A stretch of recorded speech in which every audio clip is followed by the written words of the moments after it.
Greetings gamers, ex-gamers and friends and family members of gamers. It's day 9 of Game Free January and I have to say I'm still not tempted to go back to gaming. Although yesterday I did wake up really early to start researching gaming addiction and writing my script for that day's video. Then towards the end of me writing the script I started having difficulty concentrating and feeling a bit woozy, so I had to go lie down for a few hours. I also found myself off my food in the evening and could only eat less than half my dinner. Lastly, when I put the TV on, there was an image of some Greek villa and I had a quick mental flashback to playing Overwatch, but that lasted only a fraction of a second and didn't result in me wanting to play the game. If these truly are withdrawal symptoms, they are exceedingly mild and they sure took their time showing up.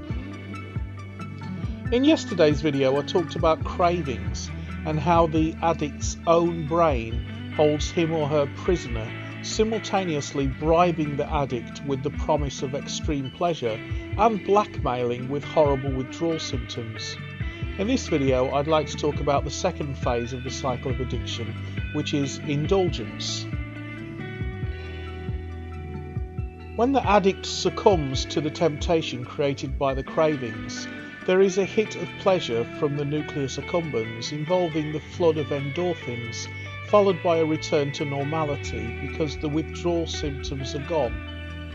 The reason morphine and morphine derivatives like diacetylmorphine, commonly known as heroin, are so very potent is that they mimic the effect of the naturally generated endorphins.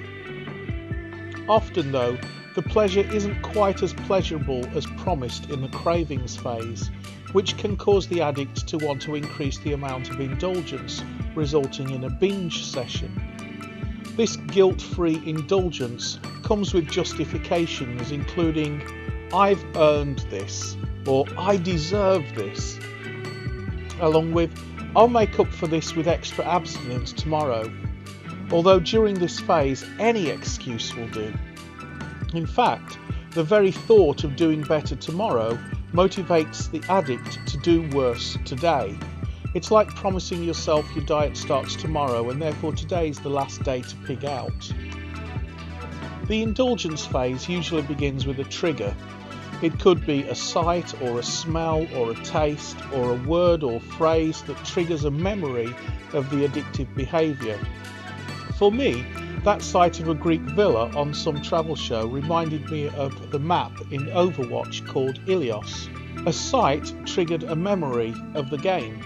My mind superimposed the Overwatch map on the image and I saw on the TV and immediately started thinking about possible choke points, advantage giving sniping locations and strategies for capturing the area.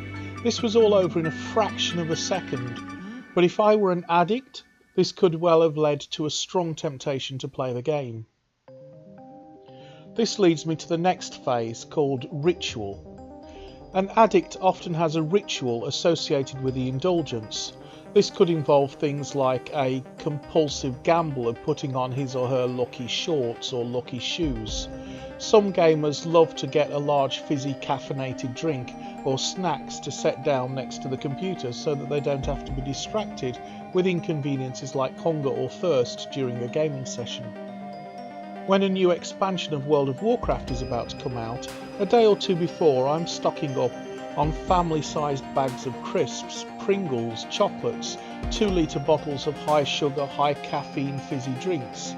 I will deliberately clear my schedule so that I can start gaming at midnight or 11 PM depending on when the expansion goes live, and I won't stop gaming until I hear that somebody has achieved the world first max level. Sometimes the world first achievement is made within 5 or 6 hours, but it could take longer, so generally I'm only sacrificing one night's sleep every 2 years, but I never know in advance how long it's going to be before someone gets the world first.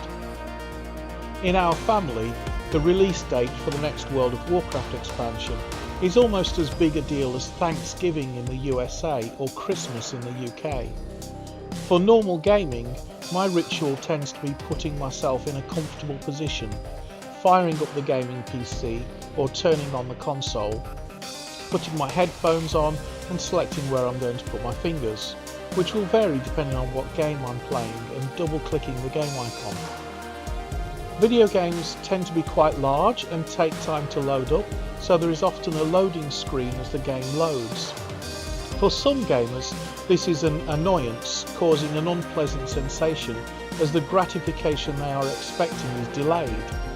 For other gamers, myself included, the loading screen enhances my anticipation of the enjoyment I'm about to experience, and as such forms part of the ritual.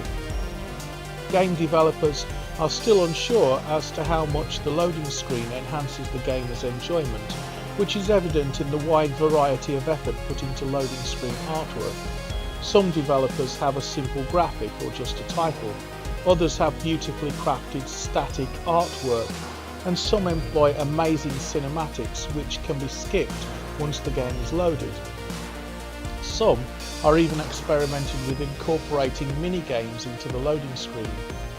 I suspect that whether loading screens are a pleasurable enhancement of the game or an annoying delay in gratification depends on how long the loading screen lasts.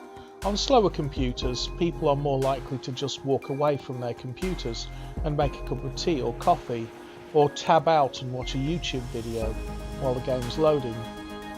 On faster computers with shorter loading times, watching the loading screen is more likely to be integrated into the gamer's ritual.